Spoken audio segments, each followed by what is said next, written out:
Cause all that I do was easy to use. So call my time,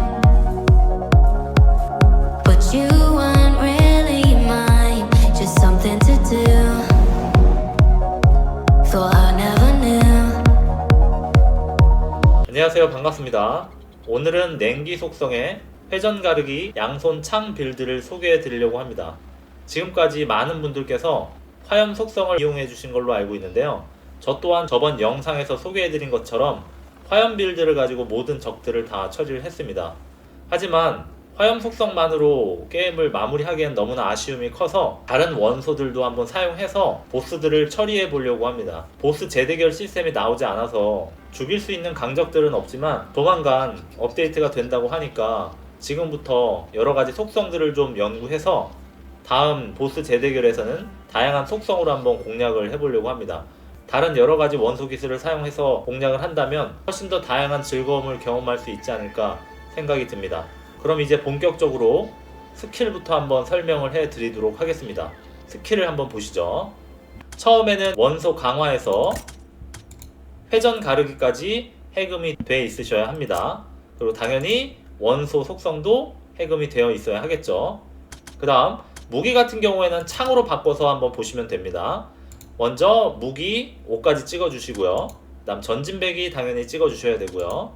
그 다음에 회전 가르기도 3까지 다 찍어 주셔야 합니다. 기동 찌르기 모두 찍어 주시고요. 그 다음 찌르기도 다 찍어 주시면 됩니다. 공격 부분에선 이렇게 찍어 주시면 되고요. 자, 그 다음 용기 부분에서는 환영격을 찍어 주시면 됩니다. 환영격, 전진배기, 그 다음 기동 찌르기, 찌르기, 이 3개를 모두 다 찍어 주셔야 돼요. 그리고 나머지는 본인의 스타일에 맞게 찍어 주시면 되고요. 그리고 이 빌드 같은 경우에는 용기와 기력 소모가 있기 때문에 우선적으로 끝까지 찍어 주시는 것을 추천드립니다. 스킬은 이렇게 찍어 주시면 돼요. 자, 그리고 필수 어비스 기어부터 소개해 드리도록 할게요. 냉기 빌드도 역시 필수 어비스 기어는 3개가 필요합니다. 제일 먼저 얼음망령의 강타. 전방의 부채꼴 범위의 서리발을 소환하여 추가적인 피해를 입힌다. 냉기 빌드에 정말 어울리는 공격 기술이라고 볼 수 있어요. 다음 두 번째로는 관행각 폭발입니다.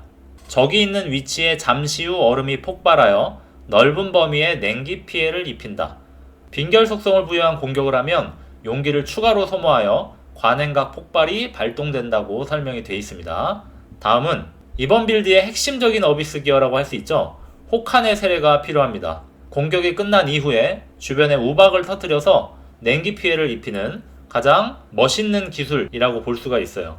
요 3개가 필수 어비스 기어라고 보시면 되겠습니다. 그리고 제가 사용하는 다른 어비스 기어를 하나씩 또 소개해 드리도록 할게요. 역시 회전 가르기 피해 기술 35%를 가지고 있는 나선의 응축이 필요하겠죠.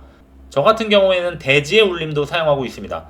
대지의 울림은 얼음망령의 강타와 비슷한 공격이라고 보면 되거든요. 전방 부채 범위의 지면을 분쇄하여 폭발을 일으키는 그런 공격이라고 보시면 돼요. 그래서 대지의 울림과 얼음망령의 강타를 같이 사용하면 부채꼴 모양으로 얼음과 폭발이 같이 일어난다고 보시면 돼요. 시각적으로 되게 멋있는 기술이라고 볼 수가 있습니다.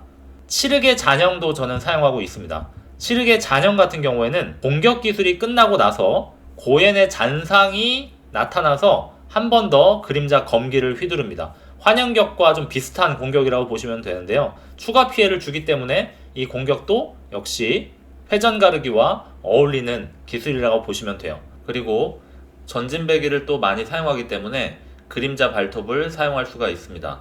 전방을 향해 발톱을 3번 휘둘러 추가적인 피해를 입힌다. 많은 분들이 사용하고 있는 어비스 기어죠. 다음으로는 연격도 사용할 수가 있습니다. 양손 창 빌드 같은 경우에는 공격 속도가 빠르기 때문에 연격 기어가 정말 어울린다고 생각을 하거든요. 이 기어도 한번 사용해 보시길 바랍니다. 그리고 마지막으로 강적 추가 피해 12%, 힘의 심판도 역시 사용하고 있습니다. 그리고 나머지 같은 경우에는 기력 자연 회복량, 그리고 이동 속도와 공격 속도 어비스 기어를 박아서 공격 속도와 이동 속도를 15레벨까지 맞춰줬습니다. 치명타 같은 경우에는 여기서 10을 더하면 14까지 올렸는데요. 아직 15까지는 되지가 않네요. 그리고 장신구 같은 경우에는 역시 변함없이 마녀의 반주와 어둠의 표식으로 공격 속도를 높여주고요. 마녀의 귀걸이와 문양이 새겨진 금 귀걸이를 통해서 이동 속도를 올려줬습니다. 목걸이 같은 경우에는 백사자 목걸이로 치명타 확률을 높여줬고요. 이렇게 방어구를 착용하고 있습니다. 필수 어비스 기어 같은 경우에는 영상 마지막에 제가 하나씩 어디서 구하는지 위치를 설명해 드리도록 하고요. 그 이외에 중복되는 어비스 기어 같은 경우에는 이전 영상을 참고해 주시면 될 것 같아요. 자, 그러면 공격 기술을 한번 살펴볼까요? 기동 찌르기 같은 경우에는 빠르게 이동하며 적을 연속으로 찌르는 기술이기 때문에 주변에 적이 많을 때 정말 유용하게 써먹을 수 있는 기술입니다. 한번 보실까요? 회피까지 같이 사용하기 때문에 거의 안 맞으면서 딜을 한다고 생각하시면 돼요. 다음은 이 빌드의 가장 멋있는 기술인 회전 가르기 기술을 한번 볼까요? 와, 멋있죠? 이렇게 좌우로 얼음 폭발과 대지 폭발이 일어나고요. 잔형을 통해 추가 데미지까지 줄 수가 있습니다.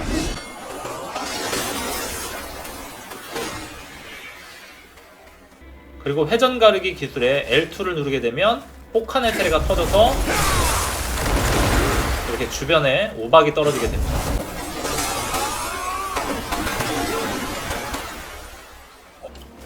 그리고 R2 네모 버튼을 누르면 폭탄의 망토가 발동되는데 주변을 얼리고 방어막을 형성해서 공격을 모두 방어할 수가 있습니다. 제가 강적한테도 방어가 되는 것을 확인을 했거든요. 그래서 위험할 때 이렇게 폭탄의 망토를 사용하면 모든 기술을 방어할 수가 있습니다. 하지만 용기 게이지를 많이 사용하기 때문에 오래 누르고 있으면 안 될 것 같아요. 그리고 관행각 폭발을 사용하지 않을 때와 사용할 때를 비교해 보시면 무기 이펙트가 좀 다르다는 것을 확인할 수가 있어요. 자, 관행각 폭발을 사용하지 않을 때는 그냥 일반적인 무기 휘두르기가 나가죠. 근데 폭탄의 세례를 발동시키는 L2 버튼을 함께 누르면 관행각 폭발도 같이 터진다고 보시면 돼요. 자, 이렇게 여기에 냉기 기술이 추가가 되죠.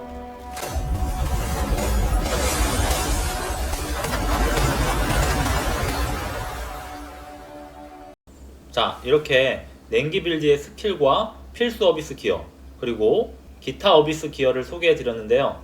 여러분들도 화염 빌드만 하지 마시고 다양한 속성의 빌드를 한번 적용해서 플레이 해보시기를 추천드립니다.